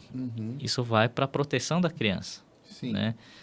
Então, claro que você expressa o que você quiser, mas tem outras leis que protegem a criança, né? E aí, o pior desse filme não é nem isso depois. Tem uma outra cena pior. Né, Eu não vi o filme. Eu também não vi, Eu mas vi fala. a cena. A cena, não sei se você já chegou a ver a cena Não vi também. também. Eu vi. Quiser até a gente edita, depois tira, eu posso te mostrar aqui. Porque a classificação indicativa do filme não é pra criança, né? A classificação não é para criança. Aquele filme lá é um filme de humor pra adulto. De humor para adulto. Então, tipo assim, não estaria expondo uma criança àquela cena fatídica que virou toda a grande polêmica. O problema também foi que pessoas colocaram nas suas... Elas reproduziram. Reproduziram. Aham. Né? E também... Aí teria que ter um disclaimer lá que o que a pessoa tá reproduzindo, a rede social tinha que suprimir pra... embora a rede social também não seja para criança, né? A rede social não é pra criança nem um pouco. Exatamente, nem um pouco. Porque, aliás, é pior que site adulto, porque você não tem que nem que clicar, eu tenho mais de 18 ali. Exatamente, Aparece coisas de qualquer forma. Mas assim, você acha que o que foi feito ali naquele filme foi um crime? Porque olhando o teu Instagram, deu a entender isso, que o que aconteceu ali foi um crime contra as crianças. Então, por exemplo, isso, de novo, pode estar passando no restaurante, pode estar passando no avião. Uhum. E no avião tem criança, entendeu? Então, tem coisas que... claro, quando... Aí tem outras questões de... Como fala? De liberdade religiosa que vai envolver, né? Crime, porque tá dentro lá da classificação de idade. Se não me engano, até que levou esse filme foi até uma elevação... Era PG-13 lá, que é o último caso, o último grau antes de ser adulto, que é R. R-rated lá. Isso. Então, eu acho que era pra 16, 17. Isso. De acordo com o Estatuto da Criança e Adolescente, então isso foi. Então, portanto, até que eles elevaram. Né? Eles elevaram isso, porque isso. Desse ponto de vista eu não achei que foi o crime. E olhando a cena, porque eu ouvi comentando tudo bem, e hoje eu tive o cuidado de lá, não vou lá ver essa cena, porque eu também não quero opinar sem falar ver a cena. Assim, não é meu estilo de humor, é bem meio esdrúxulo, assim, não é o que eu gosto. Mas olhando ali, fica bem claro que o cara é um vilão. E a criança, ele realiza um ato ali, depois vocês pesquisam, uma cena de 1 minuto e 40, você põe no YouTube lá, cena Como Não Ser o Pior Filme Aluno da Escola, vai aparecer a cena lá de 1 minuto e 40. Toda a construção que eles fazem na cena é justamente que o cara que fez essa proposição era o vilão, a criança odiou, e aí no final da cena eles saem correndo e o cara é o vilão do filme. E aí eu vi muita gente se discutindo esse assunto como se o filme fosse uma apologia à pedofilia. Eu não consegui entender qual que é a parte da apologia, entendeu? Porque o cara é o vilão, tudo bem, e o filme também não é pra criança, mas beleza, mas o cara é o vilão, tá claramente ali colocado ele como a coisa errada a ser feita, o que a criança não deveria passar por isso. E eu não entendi como é que isso é uma apologia à pedofilia. Porque se você pegar... Posso falar uma coisa aqui? Por favor. Até para... Já que você está advogado da acusação, deixa eu entrar no advogado da defesa também, ajudar o Lucas nesse negócio também, né? Porque, olha só, de novo, mesmo ponto anterior, tudo isso é intencional. Uhum. Então, você não pode consumir um produto desse com uma neutralidade. Estou cansado, vou me divertir, vou relaxar. Porque aquilo é um conteúdo intencional. É de propósito que essa história é construída. E não é só a questão de ser bandido ou mocinho. Porque a desconstrução do certo e do errado, ele vai além desse estereótipo. Se você pegar lá a Guerra nas Estrelas, para usar um exemplo mais longe disso aqui aí, você vê que o vilão virou o mocinho. Então, um monte de gente se identifica com Darth Vader. Uhum. Ele gosta do cara que é, teoricamente, o lado escuro da força. Por quê? Porque desconstrói o conceito de certo e errado e dos absolutos. Então, eu acho que quando você expõe isso para a sociedade, você está indo nessa direção com uma escusa que é uma questão judicial, né, de catalogar se é criminal ou não, e espertamente mudar na categoria para fugir desse negócio. Mas é intencional, e eu posso te garantir que a intenção não é cristã. Tá, assim, então, é um bom aspecto do Paulo tá falando, mas vamos pensar numa cena inapropriada para criança, que é um tiro, violência. O cara chega e o cara nunca ouviu falar em... vamos pensar aqui, o cara pegou uma Taurus, o cara vai procurar na internet, o que é Taurus? O que ele vai achar? Tem o carro, tem a arma, tem um monte arma. de coisa. Aí ele fala, vou bater uma... O que é isso? Nunca ouviu falar. Deixa eu procurar aqui na internet. Entendi. Tá. Aí ele vai querer reproduzir, porque criança reproduz. Copia. Vai querer copiar. Quero uma arma. Onde ele vai achar? Não vai achar. Agora eu quero bater uma. Ele vai achar. Vai achar, tá... É por isso que a questão da classificação indicativa do Entendeu? filme era o que transformava num crime ou não. Então, é muito intencional. Isso de novo, eu não quero defender o tipo de humor, mas é intencional. Então, para uma criança ou adolescente que nunca... Eu sei que isso é raridade, mas nunca ouviu falar nisso. Tem uma mente que nunca foi poluída dessa maneira. Pura. Cara, o que é isso que eles estão falando e rindo? Deixa eu dar uma pesquisada aqui. Ele vai encontrar coisa que já vai poluir a mente dele. Ele vai aprender bastante coisa no Google se ele quiser. Entendeu? Então você vê, o problema na questão desse filme tá na intenção mascarada por trás. Na intenção. Bom, eu não vi o filme, eu não posso atestar sobre a intenção. Eu conheço um pouco do background dos produtores do filme. Não duvido que haja intenção em tudo que é feito. E pode ser uma coisa acidentalmente. Pode, mas não teve intenção, mas no fim vai despertar muita coisa. É que o meu ponto trazendo Não, e falaram que... Eu não vi também, mas falaram que tem uma cena pior ainda no final desse filme. Eu também não sabia. Aí sim é mais... O papel do humor justamente é chocar, né? Todo humorista pega, seja no stand-up lá com o microfone em algum lugar, o papel dele é vir falar um absurdo que vai fazer você refletir sobre aquela situação. Então, eu entendo como o filme está servindo o papel de humor dele. E o ponto que eu trouxe essa questão é porque eu achei curioso, eu queria trazer esse assunto aqui, porque eu acho que é legal de debater, eu queria ouvir sua opinião sobre isso também. Se não ficar legal esse segmento, a gente corta.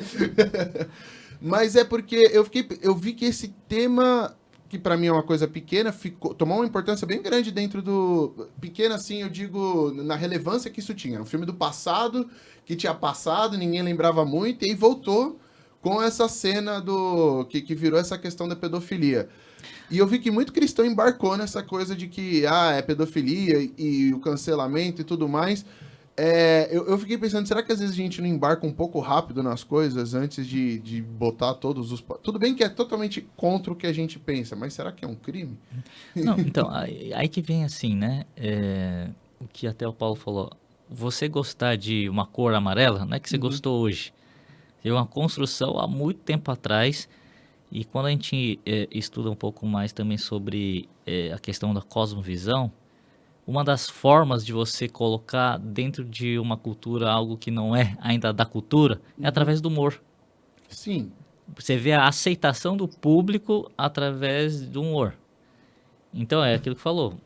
Numa cena da novela, há não sei quantos anos atrás, que tinha não sei se era uma mulher Era uma mulher com postura... homossexual, Aham. foi uma tentativa de, vamos ver como que a população vai aceitar. Então, não aceitou. Então, vamos fazer umas coisas engraçadas. Uhum. Porque de uma forma engraçada é mais leve e vai entrando aos poucos. Sim. É uma cena engraçada? É engraçada. É humor. Uhum. Talvez não seja contra a lei, literalmente. Mas, se a gente, Abre brecha se a pra esse gente caminho. começa a aceitar Aham. na fase, no humor, daqui a pouco já vai virar um padrão. Entendi. Entendeu? É aquele termo americano, slippery slope. Exato. Você exato. vai indo e aí descamba. Exatamente.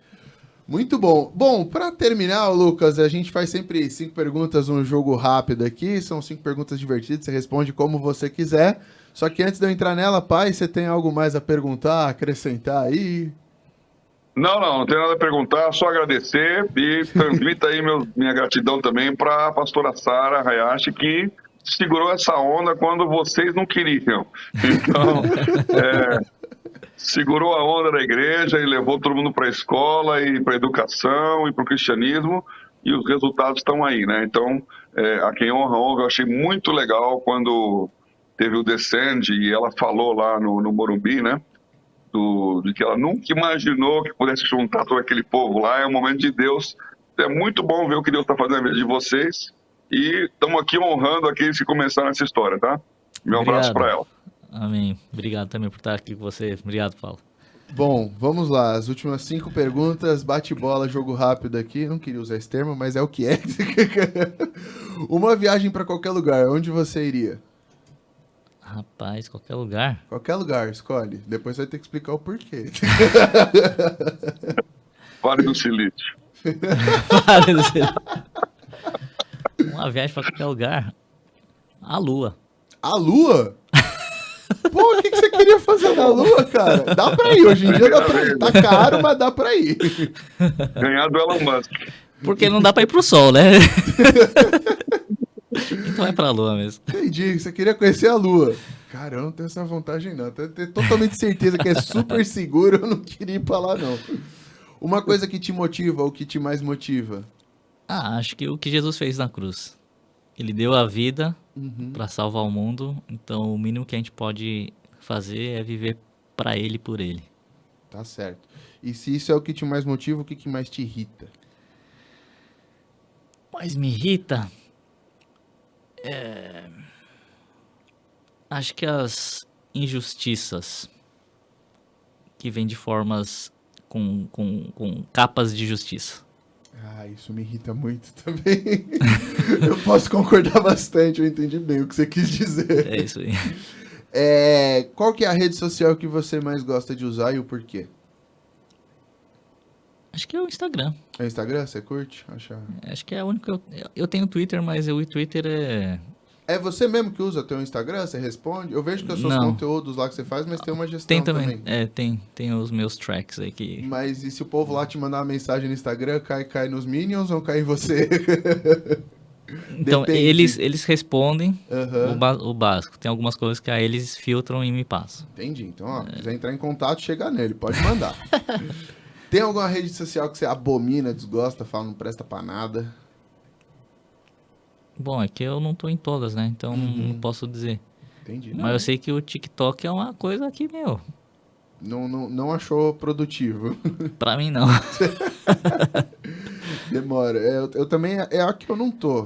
Por uma questão profissional eu tô entrando, né? Eu trabalho com marketing, mas... Mas eu também não sei se é falta da nossa ocupação lá também, né? Entendi. Na Mr. Rocco, o Marcel tenta estar presente em todos os lugares, produzindo conteúdo cristão para as pessoas em todas as redes. Então, eu acho que toda rede a gente passa um pouco por esse dilema, né? A gente não gosta dela, mas também a gente não tá lá produzindo coisa que presta para melhorar a imagem. 3 hobbies que você curte? Primeiro, comer. Comer, comida boa, assim? Tem alguma culinária específica? Japonesa, Samuel sabe disso. Essa é boa mesmo. Outro hobby? Outro, 3. Vou fazer daqui a pouco. O quê? Vou dar uns tiros.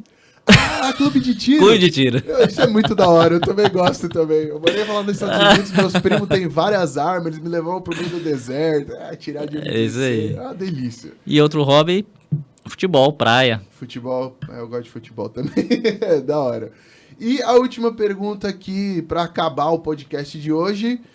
Na sua opinião, como será o futuro? O que você espera do futuro? Aí pode falar do próximo, do longo. O que você espera do futuro? O futuro vai ser cada vez mais tenebroso.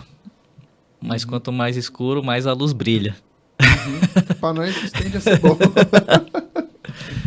Bom, acho que assim, resumindo, é isso. Né? A gente sabe, biblicamente, vai estar mais, as trevas vão estar mais densas, mas ao mesmo tempo a luz de Cristo brilhará ainda mais. E eu creio de novo, né, nessa reforma através da educação, e por isso que é uma das coisas que a gente mais investe e tem a causa, né, para as crianças, as próximas gerações. Eu falo, talvez eu não veja a minha geração ou a geração dos meus filhos, não sei, mas a gente tem que trabalhar com essa mentalidade do reino, que não é a curto, médio nem longo prazo, é para a eternidade. Então, é para isso que a gente vive. Muito bom, muito obrigado, Lucas. Valeu por estar aqui, valeu por passar essa aí 1 hora e quanto, Lars? Demorou ali o rodado. 38. 1h30, 1h40 falando sobre as coisas da Bíblia, da igreja, do ministério. Que bom. Muito obrigado aqui por vir aqui. Era pra Jaqueline estar junto, né? Acabou não rolando. Ela no tá final. meio doente também. A gente bola uma pra meu pai estar aqui presente também. Ela Pronto, voltar. tá Na bom. próxima temporada a gente vai. Eu ganho outro presente. Eu sou muito interesseiro. Pra mim o que importa é o presente. Tá bom, que eu não trouxe. Você não. Então- Péssimo convidado. A próxima vez a gente traz. Fechado. Valeu, Lucas. Obrigado, obrigado. PA e PO. Papo. Até Tchau, lá. tchau, tchau, gente. Até semana que vem.